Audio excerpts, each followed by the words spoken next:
الله من الشيطان الرجيم بسم الله الرحمن الرحيم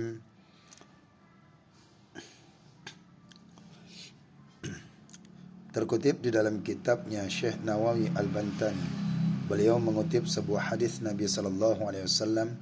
Qala an-nabi alaihi salatu wassalam, telah berkatalah Nabi alaihi salatu wassalam. Apa kata Nabi sallallahu alaihi wasallam? Sayati zamanun ala ummati, kelak akan datang satu masa nanti, ala ummati, atas umatku, yuhibbuna khamsan, mencintai mereka itu akan 5 perkara, minal khisali, daripada 5 perkara. Akan datang tiba suatu masa atas umatku itu mereka mencintai 5 perkara, wa yansawna khamsan, dan melupakan mereka itu akan 5 perkara, min maqabilatiha, daripada lawan-lawan daripada 5 itu. 5 yang dicinta dan lawannya 5 pula yang dilupakan oleh mereka itu. Apa saja di antara 5 itu yang dikatakan Nabi sallallahu alaihi wasallam yang akan datang masa saat nanti? Yang pertama kata Nabi, yuhibbuna dunya fayashtaghiluna biha, mencintai mereka itu akan dunia. Mencintai mereka itu akan dunia, artinya fayashtaghiluna biha, maka menyibukkan mereka itu dengan dunia. Dia cintai dunia sampai dia sesibuk-sibuknya terhadap dunia itu. Siang malam dia memikirkan daripada dunia, tidak sempat untuk beribadah kepada Allah Subhanahu wa taala walaupun satu waktu. Maka wayan saunal uqba, dia cinta dunia, dan yan saunal uqba, dan melupakan mereka itu akan daripada siksaan. Akibatnya, apa akibatnya? Yatrukuna, meninggalkan mereka itu al-amali lil akhirat. Yatrukuna, dan meninggalkan mereka itu al-amala lil akhirat, akan amal bagi akhirat. Saking cintanya dia dengan dunia tadi itu, sampai amalan untuk di akhirat pun dilupakan. Nah, ini yang pertama. Kemudian kata Nabi yang kedua, wa yuhibbuna ad-dawra wa yuhibbuna ad-dura, dan mencintai mereka itu akan rumah. Nah, dia mencintai akan rumahnya. Fayashtaghiluna bi zinatiha, maksud mencintai rumah, maka menyibukkan mereka itu dengan menghias-hias akan rumahnya. Dia percantik, dia megah, dia dia perindahlah rumahnya itu, sibuk memikirkan daripada rumahnya.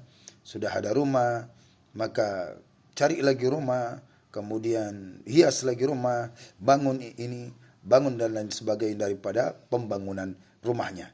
Dia cinta itu akan rumah. Wa yansawnal qubur, kata Nabi, dan melupakan mereka itu akan kubur. Tapi dia lupa. Rumah yang di dunia dia sibukkan, tetapi rumah nanti ketika dia meninggal dia lupa, yaitu kubur. Artinya ayatrukunal amala litanwiriha, artinya mereka melupakan mereka itu akan amal litanwiriha, untuk menerangi kuburnya, rumah kuburnya. Dia lupa itu, bahwasannya dia akan tinggallah di sini selamanya sampai hari kiamat. Rumah yang megah dia bangun, ketika dia meninggal masuk ke dalam kubur, tetapi dia lupa bagaimana cara menerangkan kuburnya ini. Lupa dia meninggalkan daripada penerangan di dalam kubur. Di dalam rumah dia beri lampu, dia terangkan, dia cahayakan, dia catkan, dia megahkan, tetapi ketika dia meninggal, kuburnya itu dia lupakan untuk diterangkan. Bagaimana cara menerangkan? Para ulama mengatakan bahwasannya salah satu daripada untuk menerangi kubur kita, rumah yang abadi, rumah yang kita tinggal sampai hari kiamat nanti, itulah dengan banyak solat berjamaah, dengan membaca Al-Quran, dan dengan bersedekah, maka dapat bisa menerangkan kubur kita ini, amalan-amalan kubur. Ini yang kedua. Yang ketiga, wa yuhibbunal mala, dan mencintai mereka itu akan harta. Fayashtaghiluna bi jam'ihi, maka menyibukkan mereka itu dengan mengumpulkannya harta. Dia tumpuk harta sampai dia tanpa disadari dia wa yansawnal hisabah, dan lupa mereka itu akan hisab. Makna hisab ni apa? Yaghfuluna an hisabillahi ta'ala iyahum bi, Artinya melupakan mereka itu daripada hisab Allah Ta'ala akan mereka itu dengan harta itu. Dia lupa bahwasanya harta yang dia cari itu akan dihisab oleh Allah Ta'ala. Fa'il, maka jika al-mala halaluhu, harta itu halal, itu dihisab. Kalau harta itu benar-benar halal, dihisab juga. Wa haramuhu iqabun, maka jika harta itu haram, akan disiksa juga bagi mereka yang mengambil harta. Wa yuhibbul ayala, yang keempat, mencintai mereka itu akan keluarga, ahlul bait. Dia cinta anak dan istri. Wa yansawnal hura, tetapi lupa dia akan bidadari, fil jinan, daripada syurga, bahwasannya keluarga ini bisa dijadikannya yaitu menjadi bidadari. Mengajak mereka untuk beramal soleh supaya dijadikan mereka ahli keluarga ini menjadi bidadari syurga. Yang terakhir, wa yuhibbuna nafsa wa yansawna Allah, dia mencintai mereka itu satu makhluk dan melupakan mereka itu akan Allah Ta'ala.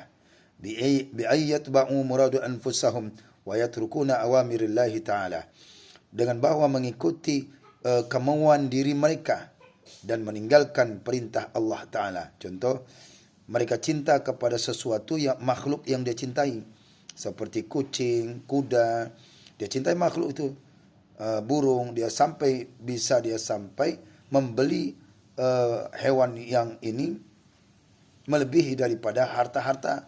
1 juta, 2 juta, sampai puluhan juta dia cinta. Tetapi dia lupa kepada sang pencipta makhluk ini. Dia ikuti kemauannya, tetapi dia lupa akan perintah Allah, kata Syekh Nawawi. Hum minni bura'ahu, mereka itulah daripada jauh denganku. Artinya ba'dahu bi'adai, dengan bi'adai, jauh ia, wa ana minhum bari'un, dan aku pun jauh daripada mereka. Ai ba'id, jauh. Kalau mereka dekat, aku dekat. Tapi kalau mereka jauh, aku akan jauh. Demikian disebutkan Nabi SAW yang diabadikan oleh Syekh Nawawi Al-Bantani di dalam kitab Nasaihul Ibad, tentang 5 perkara yang dicintai manusia dan 5 perkara yang dilupakan manusia kelak akan datang nantinya. Demikian, wallahu a'lam bissawab, dalam kitab Nasaihul Ibad.